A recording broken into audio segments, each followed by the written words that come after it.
बहू के सवाल। प्रतिभा को बचपन से ही सवाल जवाब का बहुत शौक होता है, जिसके चलते मम्मी पापा उसे किताबें ला कर देते हैं। लेकिन वो उनकी जगह गूगल की मदद लेकर अपने पास अतरंगी सवालों का पिटारा भरे रखती है, जिनसे वो लोगों को अपने आगे बेवकूफ दिखाने के लिए हर बात पर सबसे अतरंगी सवाल पूछती रहती है। ओ बहू, कहाँ है? जरा जल्दी इधर आ। क्या हुआ मम्मी जी?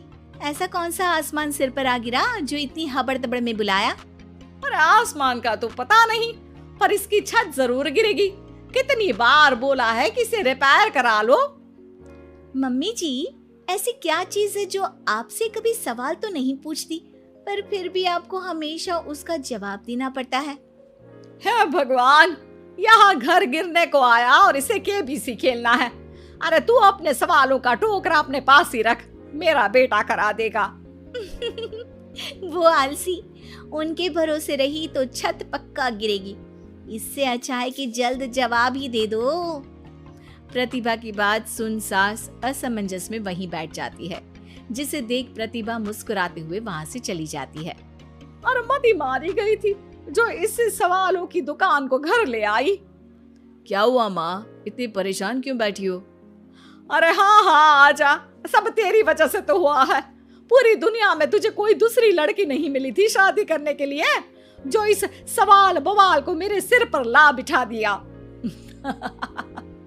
अब क्या सवाल पूछ लिया प्रतिभा ने? इस पर सास अभय को प्रतिभा का सवाल बताती है, जिसे सुनकर अभय जोर जोर से हंसने लगता है। अरे माँ, प्रतिभा के पास जाओ और बोलो उसका जवाब है मोबाइल फोन, जो हमसे कोई सवाल नहीं पूछता, लेकिन हमें हमेशा उसके बजने पर जवाब देना ही पड़ता है। ओ हाँ हाँ, चल अब दफा हो, आलसी कहीं का। इस पर अभय के वहां से जाते ही सास प्रतिभा के पास जाकर उसे जवाब दे देती है, जिसे सुन प्रतिभा हैरान रह जाती है, लेकिन अपनी बात के चलते छत की रिपेयरिंग का काम करा देती है। मेरे सवाल का जवाब इतनी जल्दी देना मम्मी जी के बस की तो बात है नहीं। कोई मुझे इतनी जल्दी हरा दे ये कभी नहीं हुआ, और ना ही मैं होने दूंगी। अब देखो। इसके बाद तो जैसे बात प्रतिभा के अभिमान की हो जाती है, जिसमें वो सास से बदला लेने का मौका ढूंढने में जुट जाती है। एक दिन, आज ना हमें पड़ोस वाले शर्मा जी के घर डिनर पर जाना है, तो अपने सवालों को घर पर ही छोड़कर जाना, समझी? सास की बात का कोई जवाब दिए बिना प्रतिभा वहां से चली जाती है, और रात को शर्मा जी के घर पहुंचते ही उनके बच्चे के साथ खेल खेलने के बहाने अपने सवालों की गाड़ी शुरू कर देती है। पापा, आंटी बहुत सवाल करती है, मुझे उनके साथ नहीं खेलना। अरे ना ना बच्चा, आंटी आपकी नॉलेज के लिए ही तो पूछ रही होंगी ना। अच्छा तो बताओ, एक लड़की 50 फुट की सीढ़ी से गिरी, फिर भी उसे चोट नहीं लगी, क्यों? बच्चे की बात सुनकर शर्मा जी सिर खुजाते बैठ जाते हैं। अब अरे बच्चा, जाओ खिलौने से खेलो, जाओ जाओ। क्यों शर्मा जी, जवाब नहीं पता तो बच्चे को भेज रहे हैं? अरे आप सब भी क्या सवाल जवाब में लग गए, डिनर करते हैं ना। अब तो जवाब सुनकर ही खाना खाऊंगी। क्योंकि वो लड़की आखिरी सीढ़ी से गिरी थी, इसलिए चोट नहीं लगी। मिल गया जवाब, अब कोई बदतमीजी या सवाल नहीं। अच्छा, तो आज तक मम्मी जी को भी सारे जवाब आप ही बताते थे? क्यों, तुम्हारे अहंकार को ठेस पहुंची कि कोई तुमसे तेज कैसे हो सकता है? ओहो, इतना कॉन्फिडेंस। तो बताओ, एक साल में कितने सेकंड्स होते हैं? 12। 2 जनवरी, 2 फरवरी एंड कंटिन्यूड। ज्यादा तेज हो। अच्छा, ऐसी क्या चीज है जिसे तुम छुए बिना पकड़ सकते हो? बात।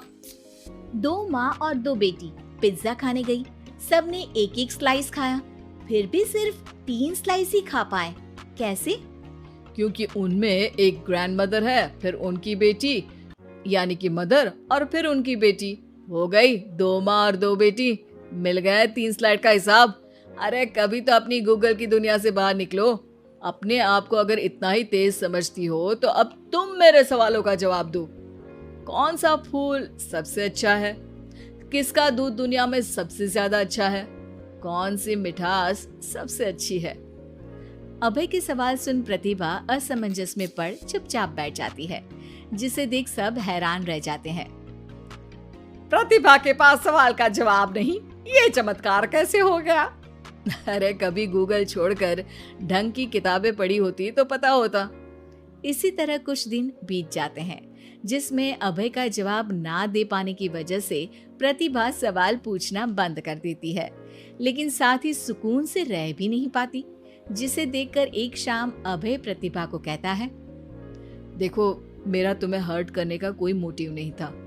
बस समझाना था कि अगर तुम्हारे पास कोई टैलेंट है तो उससे लोगों को नीचा दिखाने की जगह उन्हें सीखने में या मदद करने में इस्तेमाल करो। ज्ञान नहीं, जवाब दो। सबसे अच्छा फूल कॉटन का है, क्योंकि उससे हमें कपड़े पहनने को मिलते हैं।